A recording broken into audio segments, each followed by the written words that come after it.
bung bung. ClayMcMathComedy.com, ClayMcMathComedy.com. Go there and get all my dates, buy tickets for all of my dates, buy your podcast merch, but I do have some dates coming up. This Friday, I will be at the Rhino Room in Adelaide. The 30th of November, I'll be at Lab Rats in Adelaide.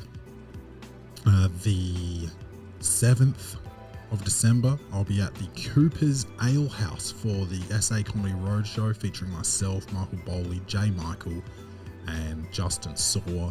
That will be an absolute banger. Get your tickets while they last for that one. And then on the 9th of December, I will be in Kangaroo Island at the Aurora Ozone Hotel in Kingscote. Again, that's going to be a banger. That's the SA Comedy Roadshow hosted by myself, featuring Fabian Clark and Michael Klimzak. That is going to be off the wall. Double feature there. So ClayMcMathComedy.com for all of those. And welcome to the Poddy is, of course, brought to you by Bung Bung Coffee, the best dark roast that you can get. There's nothing like this. I saw a guy sprain some type of like a nerve or something in his neck, and he was all twisted up. His posture was terrible, and they were talking like stem cells couldn't even fix it. Injecting him with stem cells, cortisone, steroids, whatever they got to do, they're trying to fix it up, and it's not happening. Stem cells, dude, they're killing babies and putting them in his neck. It's not working. Guess what happened? He had to have a sip of Bung Bung coffee. Obviously, his neck was all like this, so he had to have it through a straw. But when he took that Bung Bung coffee, his neck straightened straight up. He looked like the number one, baby. And that's what happens when you drink the number one coffee. You look like the number one man or woman or they. So you want that Bung Bung coffee? You want that number one feeling? Get that number one dealing at bungbungcoffee.com. And because you're a Welcome to the Poddy listener, you can enter the promo code PODDY, that's PODDY, PODDY, and get 15% off all orders. That is 15% off all orders because you're a Welcome to the Poddy listener at bungbungcoffee.com. Let's start the show. Welcome to the party. Best show on the internet. Ask anybody. You know it's easy money. Sit back, relax, get your headphones, everybody.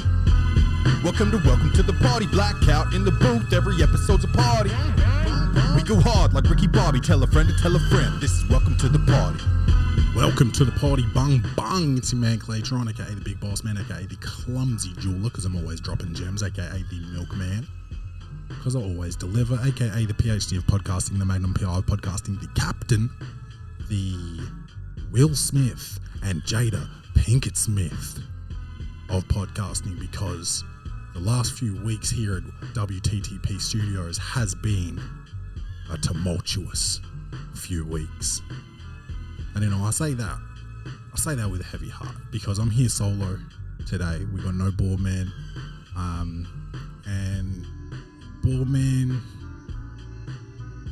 had to say goodbye to his beloved puppy, man, beloved Carlos.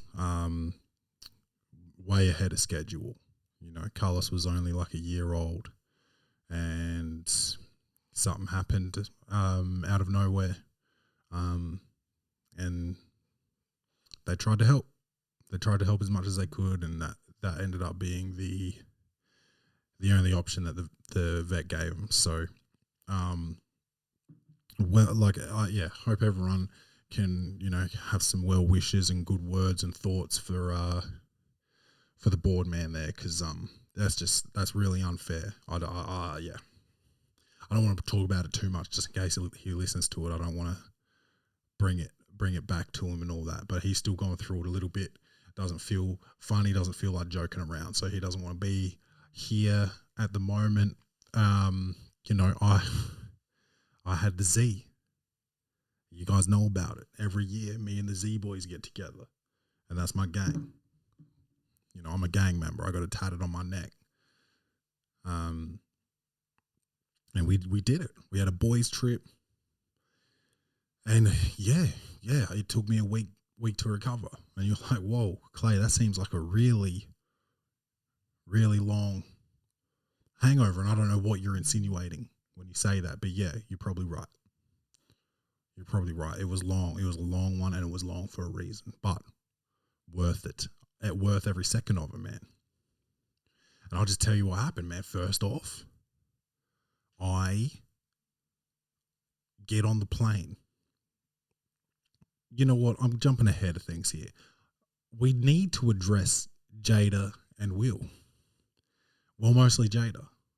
And I know we're really early in the episode, so we're going to have to probably bleep this, but this bitch has lost her mind. And I'm going to have to bleep so many words right there, but like, for real, dude, like, what are you doing? You gotta chill.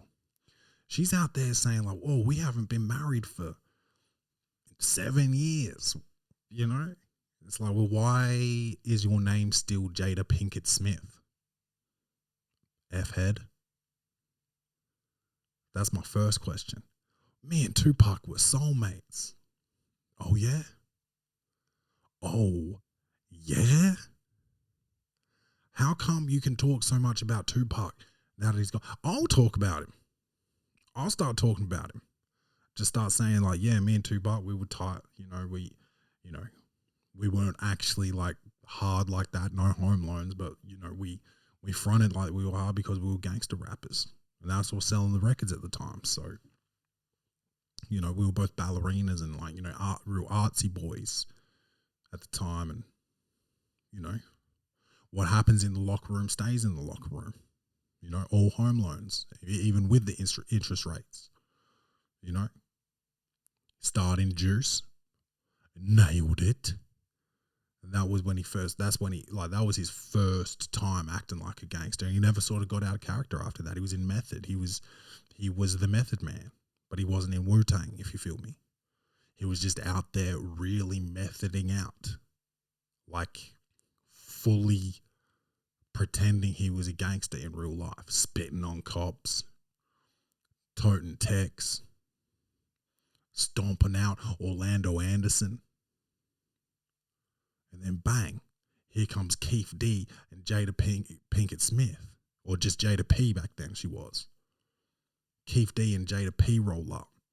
Keith D's like, so whoa. And Jada P's like, look at all my, illustrious hair or whatever, because she had hair back then. She was whipping it back and forth like her daughter, Willow, whipping it back and forth. And she's like, what's up, Pac? And Pac called her a bitch, man, to her face. Because, he was doing that gangster shit. He was doing that gangster shit. And I said, whoa, why would you call your soulmate a bitch? And he said, who said anything about a soulmate? And I said, say less. So it's easy to make up stories about Tupac, and that's what she's doing. Soulmate. That's a wild bitch, bro. For real. And I don't like to say the B. Well, I do like to say the B word. Yes, I do. I do like to. And she's out there just like doing this, and it's embarrassing. It's got to be embarrassing for the kids, and they're older now, like probably 25 or 30, 20, 21. Just saying numbers, just doing Sudoku. Yeah, so it's got to be embarrassing for them, especially like the non-famous one. Like he's got to be the most embarrassed by this. He's like, what is? But I think he's not even from Jada, so he's probably actually laughing about it, laughing at Willow and Jaden, like, look at you silly motherfuckers, look at your stupid mother, look at her haircut, and he's just he's just typing away on a typewriter for some reason. And they're like, Dylan, you are a telemarketer. Why are you using a typewriter? He's like, I prefer it like this. I don't even think his name's Dylan, really. I just made that up. But yeah, for real, like they're like the royal couple for black people. They're like America's couple. Name a more iconic black duo. And don't say Barack and Michelle. Bathhouse Barry, don't talk about that. They're not what people, people don't aim to be this couple, Barack and Michelle, Barack's dropping bombs on weddings and shit. Like, no one wants that. No one wants that.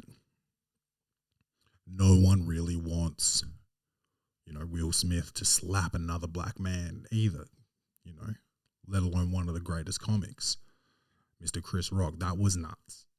But he's going through it. He's got this bitch running her mouth all over town like, I don't even know if we're married anymore. And he's like, all right, well, at the Oscars when we're on TV, I'm going to say wife. It's like, what? No wonder he's going through it, dude. Like, no wonder his Instagram is so elite. He is just running from reality, because these two are on one, dude. They are talking all types of smack. Well, I keep saying they. It's really just Jada, who kind of, looks like a they, if I'm being honest. That's only if I'm being honest. I don't have to be with you guys if you're going to be sensitive. But yeah, man. I think that they're like at a point in their life where their image is more important than who they really are, but they don't even understand that. They don't even understand who they really are anymore, because they've spent decades upholding this image. And the image, it's crazy. Man, you corny. No one should be subjected to that level of fame. And it's like, it's really Will Smith's fame.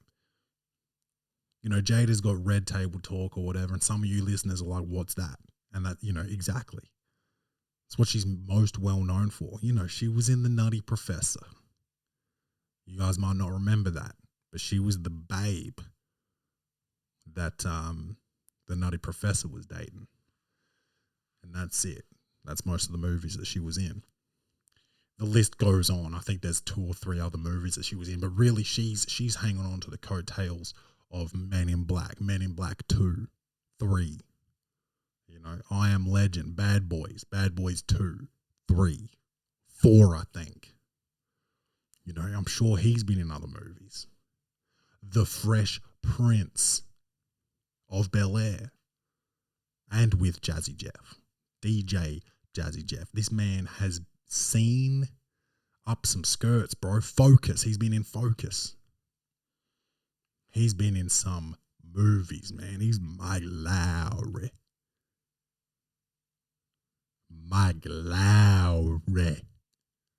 Talking to some Baldy, like. So, yeah, they forgot who they are. How could you not, man? Dude, I did a gig the other week, came out of there thinking I was the greatest comic of all time. You couldn't tell me shit. Came out of there on a Tuesday night, just like, let's go to the bar. Drinks are on me. I took off all my clothes and I streaked down the middle of the road, full Will Ferrell style. Straight down the middle of the road. And everyone was following me, but they were all fully clothed. And they came in with me to the bar. It was called the Shamrock. And they all went in there. And they said, this naked guy's getting us a drink. And I did an Irish goodbye, baby. Smoke bombed on them. I'm getting them. I'm not buying you motherfuckers a drink because I'm the best comic alive. What is that? Is that one of my jokes? Is that one of my funny jokes? I'm not getting you a drink, dude.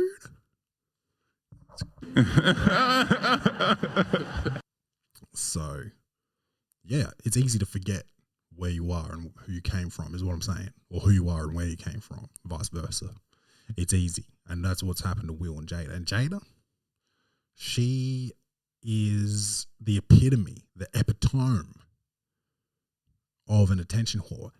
Because like this red table talk thing, I guess it's, I don't even know where you can watch it, Facebook TV or something. Is that still a thing? Who knows? No one cares. No one cares. And she, you know, she's talking about entanglement. She's just minimizing their relationship and emasculating him at every turn. So of course he snapped at the Oscars, and she can't stop talking. And her publicist has got her on every podcast in the fucking country. She's talking like, I don't feel like I need to read her new book, whatever it's called, The Woman in Me or something.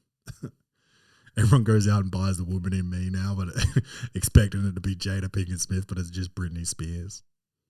Shit. Britney Spears, my...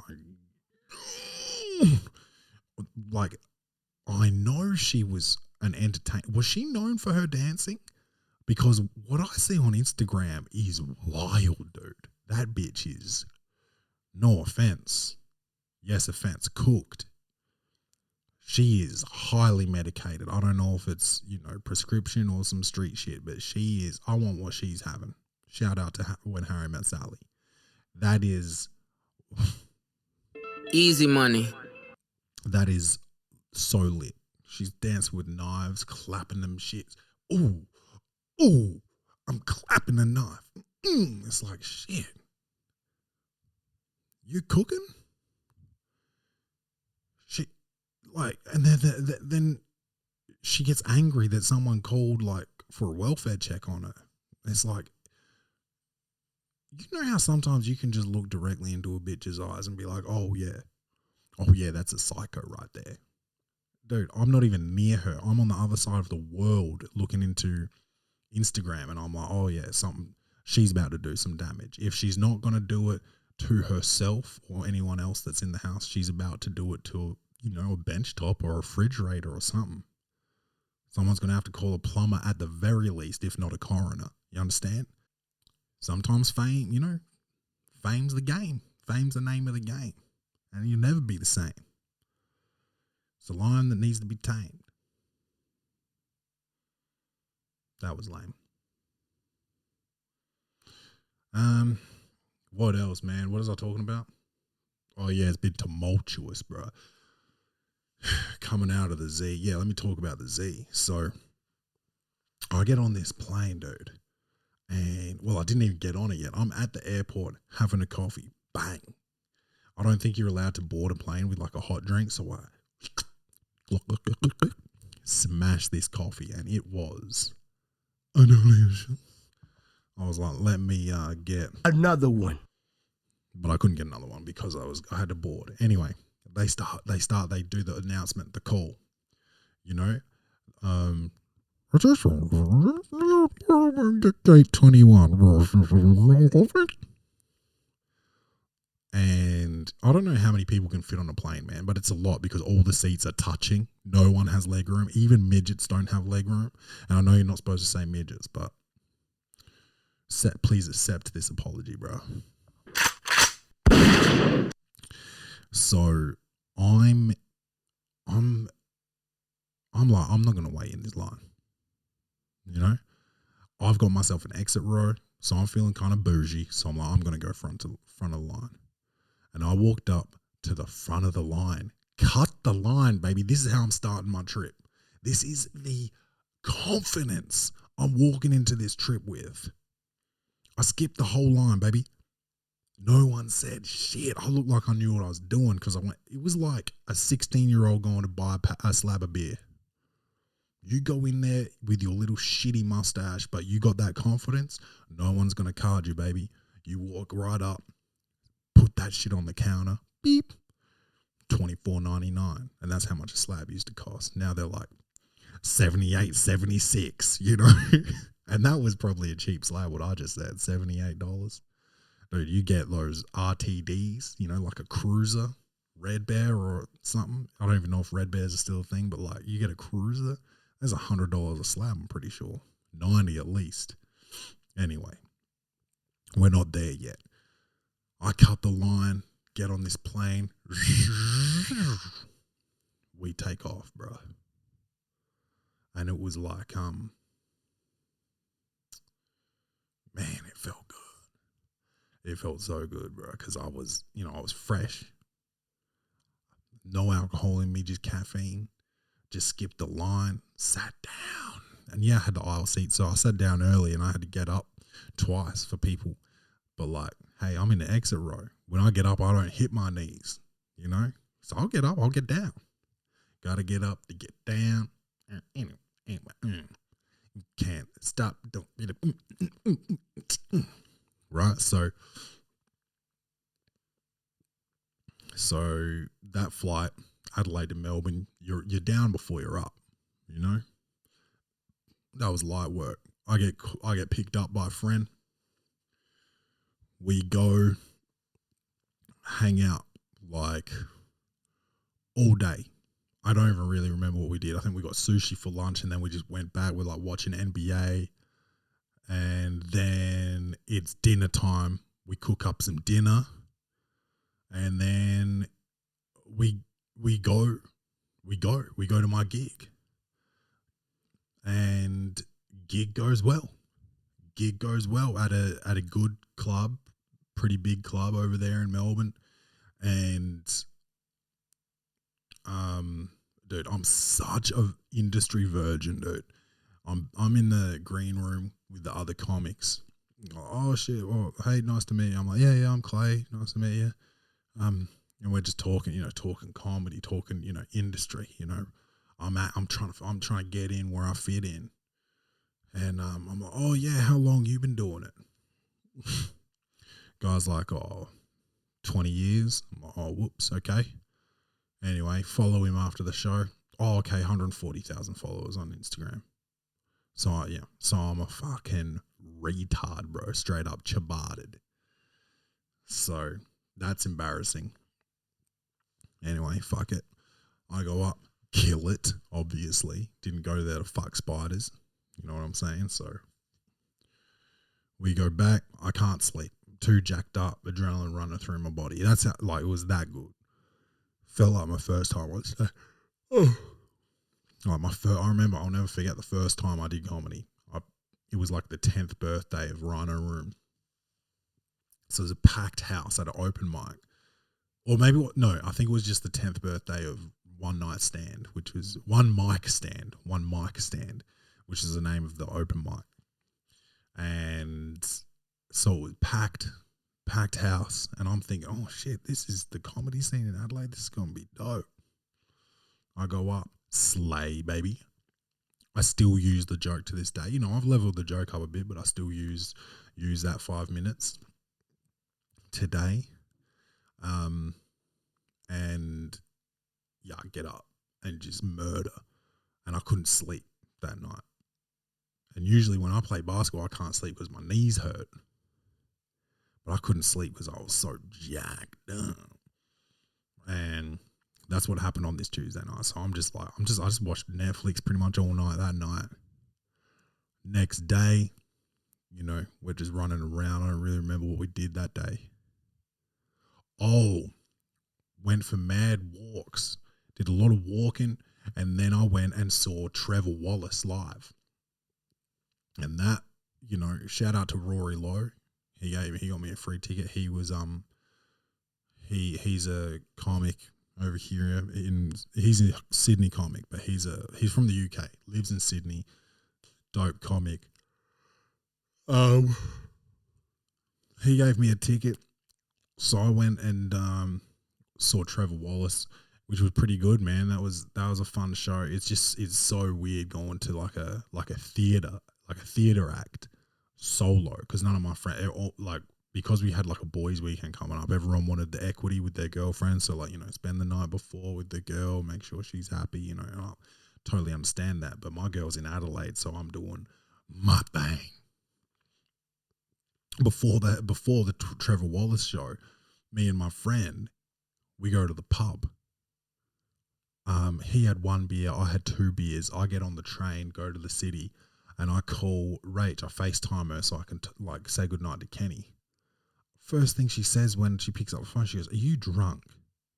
It's like, what? How does she know that I've had 2 beers?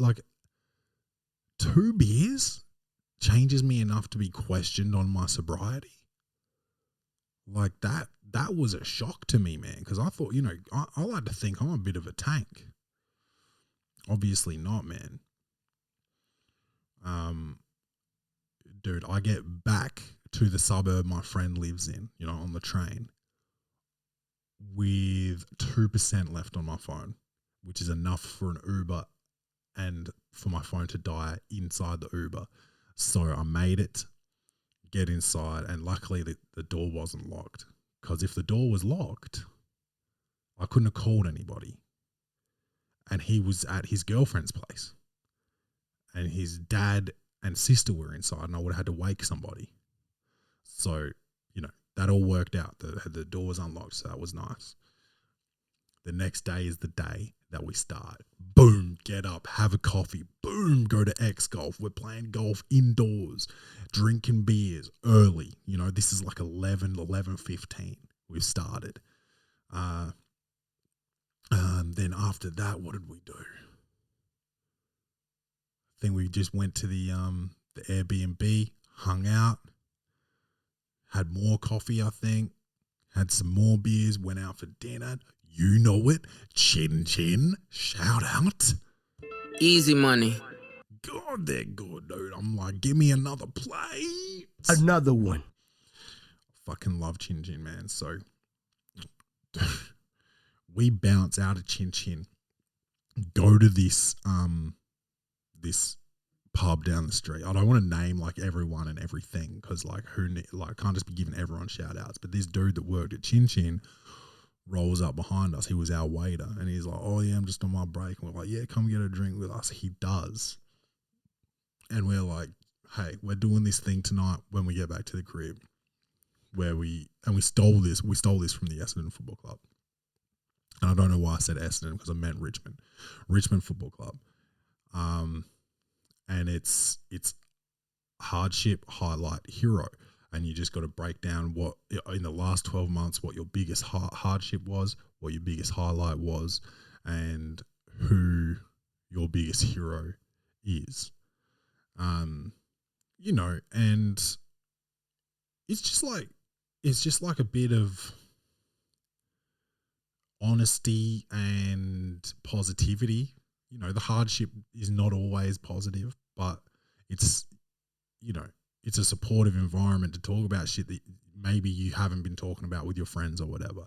So we do this. We knew that we were doing this, and we had told everybody at dinner so that they could think about it before we get back to the Airbnb to do this.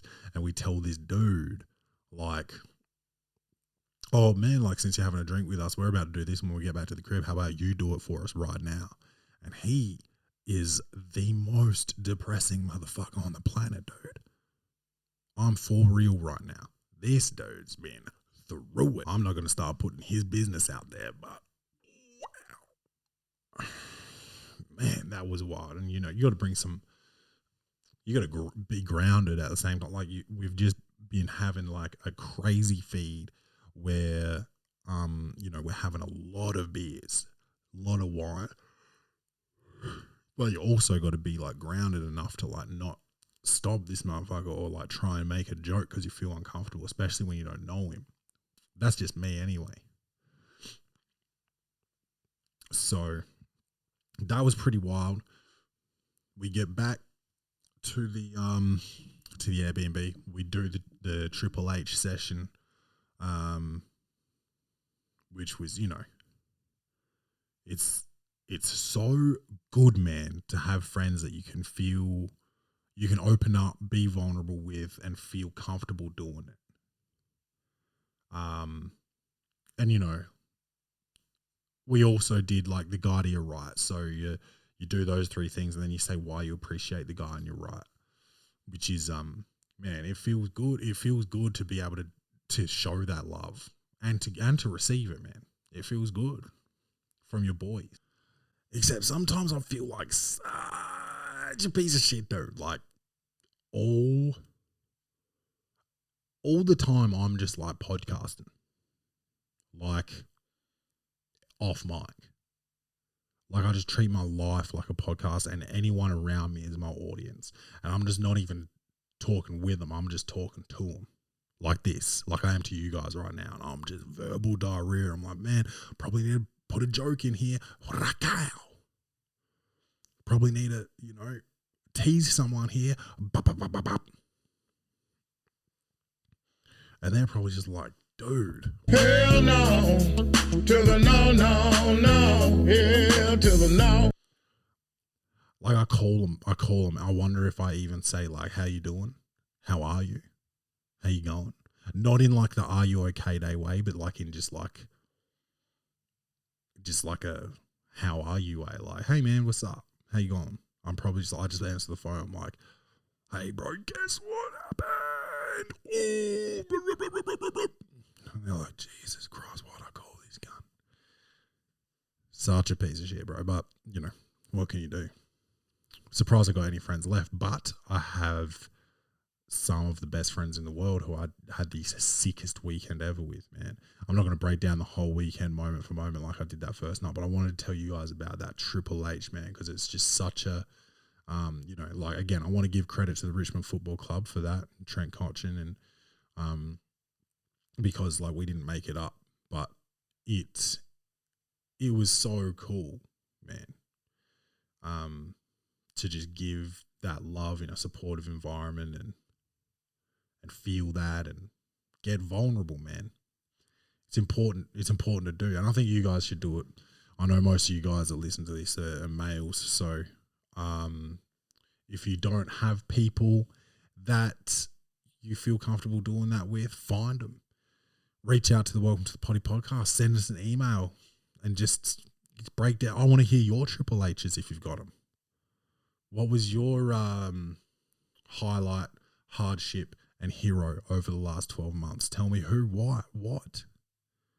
I'd love to hear it. I'd love to break that down on the show for people and read those out, read some positivity instead of just like, my wife doesn't want to suck my dick. Should I leave her? It's like, what?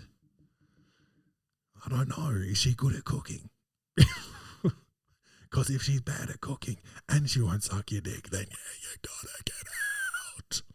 Anyway, what the fuck am I talking about, bro? We went to the races. I blacked out on the Friday night. Went to the races Saturday. Blacked out for a period on Saturday, I think. At the pub. But this was late. Just, blackout Barry over here. And then you get the guilts, when you're coming down or hung over, you get the guilt, something chronic, and you're just like, dude, I'm such a piece of shit. I'm a bad dad. I don't believe in myself. I'm a shit comedian. I'm not funny, and I'm never going to make it. And then by the end of the week, you're like, man, what a good weekend. I could do it all over again. And, it's a grotty cycle, man, but I fucking love it. And I could, if someone told me you've got the Z tomorrow, bro, I'd be like, where at? What time's my flight? I'm going.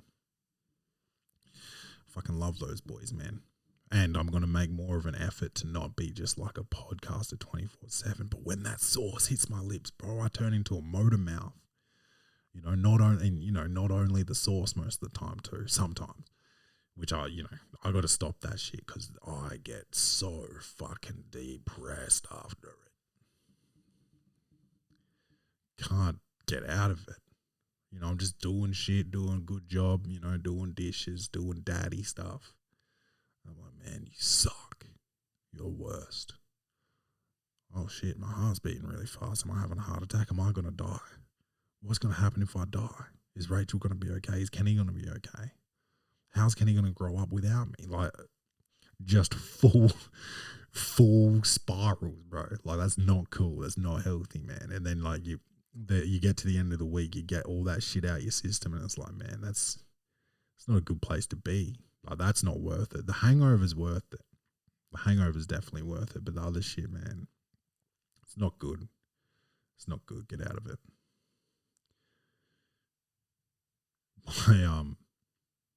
Dude, I was on the flight home, I'm trying to sleep. I'm trying to get a little bit of sleep. I'm like shaking, waking up like, fuck. The guy sitting next to me like, dude, are you all right? I'm like, what? No, I'm not. No, sorry, I'm not. But the guy in front of me, dude, he was not okay. This dude had anxiety out the dick hole, bro. Man, the jet bridge wouldn't connect to the plane when we landed, so we were on the tarmac for like 20 minutes. No big deal, 20 minutes after a 40-minute flight. Like, yeah, we're going to be okay. And once the jet bridge finally opened up, he's like, no, sorry, I can't do this, and just starts pushing through people. He was like Michael in The Office. He was like, nobody panic! And he takes off and starts just like pushing through people. Man, that there's someone else that does that in a movie or TV show too. George from Seinfeld does that shit. Anyway, that's what this dude, he was like, no, I can't do it. No, I'm sorry, I just can't. Pushes through everybody, dude. And I was at the back of the bus on this one. So he did this through, I don't know how many people on a flight. I don't know, 5,000? That's what it feels like. That is how close the seats are together. There was 5,000 people on this flight from Melbourne to Adelaide, and this dude pushed through, I don't know, 4,992 of them. I reckon there was 8 people behind him, me included. So he didn't touch me. If he touched me, he would have maybe, I don't know, burnt a finger, or, I was acidic as a motherfucker, bro. I think they replaced my seat when I got out of it, man. I was sitting there sweating, crying. I think I shit my pants. Maybe, I don't know what happened, bro. Scary. But like I said, I got through it, and I ended up at the Christmas pageant this weekend. Kenny loved it. I did not want to go, and it was so worth it seeing his little face look at all this shit. And he's like probably not quite old enough to understand. I don't know if he really knows what Santa is and shit, but he was just like mouth agape for an hour and a half. Just like, and usually he's like always like, wow. He says wow all the time. It's his favorite word. Wow. And he didn't say a word, dude. And yeah, he was probably a bit tired, but man, it was beautiful. It was freaking beautiful. And there was this couple there that one of them was mad chatty, and you know me, dude. Unless you're my friend, I'm not podcasting for you, bro. So I was silent, and he's just talking. And I'm not even complaining, bro. He was so sweet, such a sweetheart. My back started hurting. I was like, man, I got to take a break, go get a coffee or something. So we dip, and they're like, oh, we'll save your spot, dude. So nice and so friendly. And I'm such a piece of shit. I didn't even ask this guy his name. I think his kid's name. Oh, I'm not going to say his kid's name, but I think I remember his kid's name because we tried to make our kids sort of give each other a high five. But I didn't even ask him or his partner their names because I am a fucking piece of shit, bro. But I can't understand that about myself now after the Triple H. So I'll live with it, man. I'm happy to live with it. Man, I haven't done an intro to the poddy this long. Probably since the last solo episode. I think sometimes I feel like I'm putting Boardman through it, dude. And I'm also not asking him questions. I just sit there and talk about myself. Oh, it's basically like one of our conversations off camera, I guess. With any of my friends. Just sit there, talk about myself. I'm like, oh, well, I better go anyway, but take it easy. No, I'm not that bad, bro. But I definitely know it about myself. You know what it is though, bro? You get conditioned to just hate it. There's so many people in your life that you say like, oh, hey, how you doing? And they actually tell you. You're like, oh, I just wanted you to say good thanks. You know Wendy from accounts? Like, I just wanted you to say good thanks. I didn't want to hear about your divorce and your custody battle. I don't care about you. We're not even work friends. I walk past your office. Your office is literally across the hall. You're not even in the same wing as I am in the building. I don't know. I know your name because you email me 25 times a day. I don't care about you. Don't tell me about your divorce, you know, from Joseph, Wendy and Joseph. Just having an all-out, claws-out, lawyers in divorce. Kids don't know what's going on. The kids is like picking sides, telling lies, and it's like, what? What are you talking about? Are they calling people to the stand in this divorce? Like, what are we talking about, Wendy? I just want to know if you underpaid me this fortnight. You know? Shit, Wendy. So yeah, then I call my friend Pete after work. I'm like, hey Pete, man. And I go to say like, what's been happening? I'm like, nah. If I ask Pete what's happening, he's gonna start telling me about his divorce. You know. He'll start telling me about how his parents used to clip him around the ears and shit because it was a different time. But he still thinks about it to this day. And every time his barber tries to fade him up, he flinches because he doesn't like people getting too close to the top of his ears, you know? So he's got like a reverse mullet where he's got mad hair covering his ears, but but the rest of his head's shaved because that's where he can handle getting his hair cut. What the fuck am I talking about, man? Just so you guys know, it's Monday night. It's 9:30 at night, so like I'm not drunk or anything. I'm not hungover or nothing. I'm just, man, it's good to be back on the mic, man. Even though it's been tumultuous, bro. And I'm gonna keep saying tumultuous because like I'm pretty sure it's a word, but it's when I tried to type it out, it got a red underline. And it had no suggestions for me because I am that ciabatted, bro. I am a loaf of ciabatta, baby. But I don't know. I can't remember what I was talking about, so let's just hit it. Comedy, action, or horror. Will this movie win an Oscar? Set design, directing, acting, lighting, or costumes. This segment is Clay's Reviews. I've got two movies for you, and they're both pretty low key. I don't have heaps to say about either of them, so I think we're going to be pretty much in and out here. First one is called Champions, starring Woody Harrelson, and I'll just hit you with the plot here. A former minor league basketball coach is ordered by the court to manage a team of players with intellectual disabilities.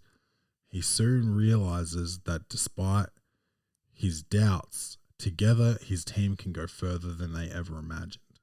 So, yeah, it's a bunch of intellectually disabled people in a basketball team with a professional coach. And, yeah, they go to the state finals, man. Of course. Why wouldn't they? It's a feel-good story. You know what happens. And there is a tasteless joke in it, which a Down syndrome guy says. So, it's allowed. So, it's like a black person saying the N-word. So, tick. That's a tick. And he says, I'm your homie with an extra chromie, which is fucking nuts, bro.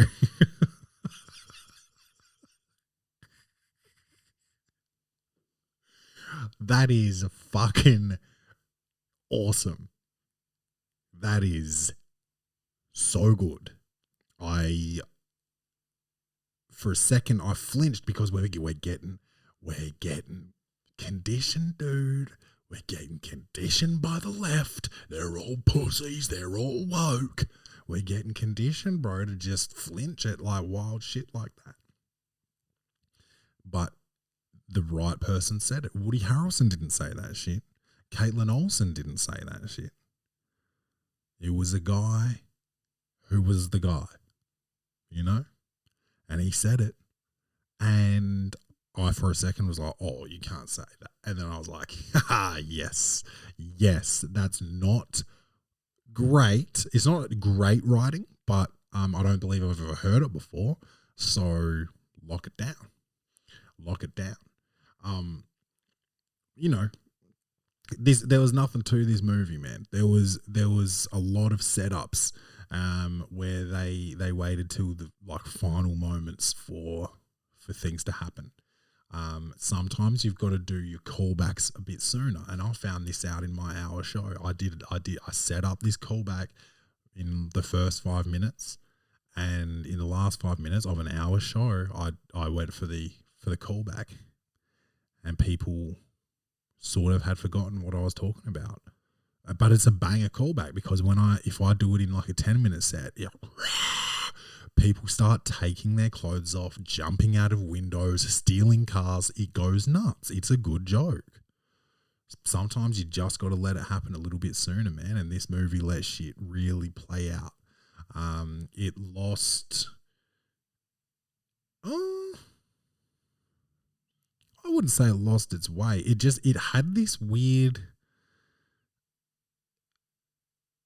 It had this weird portion of the film where the love interest was an actress was her profession, but not like TV, just like she goes to high schools and performs Shakespeare. And then there was a little mission that they had to go on and utilize her acting skills, which was just like such a reach. And just a little, yeah, I don't know. It being the solution to the problem they were facing seemed strange. It was kind of like a revenge play as well, though. But whatever. The movie was fine. I'd give it a 6 out of 10. It's feel good, and they gave a bunch of intellectually disabled people the opportunity to be in a film. That's great. There was one girl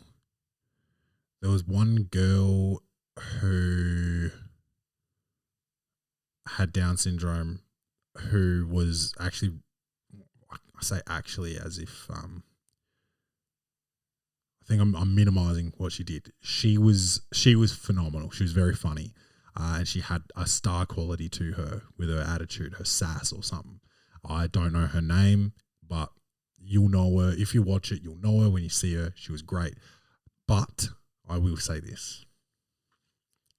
This is a very missable film. Just a 6. All right, we got one more here before we go. Old Dads with one of my favorite comics in the world, Bill Burr. Top 5 dead or alive, I think. I love Bill Burr. It's a weird casting because all of the people that he casts have the first name B. I think it's just a coincidence. But Bill Burr, Bobby Cannavale, and Bokeem Woodbine. Bill, Bobby, and Bokeem. And you tell me right now if Bokeem is black. Yeah. Yeah, he is. Bokeem, yeah, he's a black guy. Yeah! Anyway, I'll give you the plot here. 3 best friends become fathers later in life and find themselves battling preschool principals, millennial CEOs, and anything created after 1987. And yeah, that's about it. And it's like the Bill Burr story. He's a old dad in real life, so he wrote a movie about it. He wrote it. This was his directorial debut. So, far out. Good for him. I think he wrote it, produced it, directed it, starred in it. He did the whole gamut. So shout out to Bill Burr.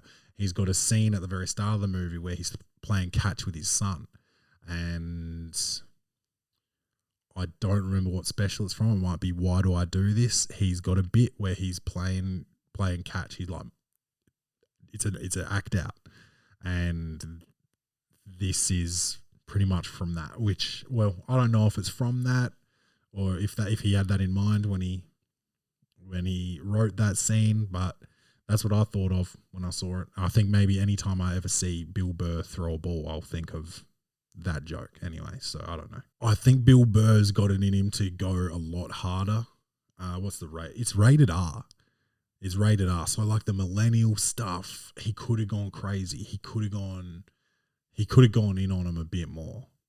I think he dialed it back a lot. You know, Bill Burr, I listened to his podcast, so I know like probably 12 months ago he went on a mushroom trip and he discovered a lot about himself that sort of related to his anger issues, and now he's not really as angry. He's worked on himself. Okay, and I think he played the new Bill in this movie, and I think he had an opportunity to play the old Bill and really go to town on, you know, the millennials and times are changing type of stuff. I think he could have gone a little harder, but that's just my opinion, man. You know, he's got a movie and I don't. I'm just here with the number one movie podcast in Australia. So yeah, I don't know, man. I really enjoyed it. I'd watch it again. This one has high rewatchability. You know, it's hard. He's not my peer. You know, he's one of the GOATs, but it's hard to sit here and trash another comedian. I'm not trashing Bill Burr. This is a good movie. I just said it's got rewatchability. I would call this a 6 out of 10. Okay, there's a scene in it where a white guy says the N-word, and it is the funniest. It's my favorite scene in the whole film, and it's pretty early on. But I laughed about it 2 days later. I think I watched it on a Monday night and I laughed about it on a Tuesday or Wednesday afternoon. Dude, funny scene. Gold on my chain. That's all I'm going to say. Okay? Apart from that, I'm keeping it zipped. Sensational. That was a 6 out of 10, man. Dude, if you like the show, rate it 5 stars, and most importantly, tell a friend to tell a friend here about the Welcome to the Poddy podcast, man. This is the number one movie podcast in Australia, man. Like, you have got to let your friends know. You've got to let your family know. You've got to let your enemies know, because it might make your enemies your friends, because you're turning them on to a gem. And I am the clumsy jeweler, because I'm always dropping those. You understand? So please tell a friend about the Welcome to the Poddy podcast, man. We got to build this thing, and I rely on you guys to do it. That's the most important way. So just rate it 5 stars, tell a friend, and get them to tell their friends. Please. I love you guys. Don't forget to love yourselves, and as always, bung bung.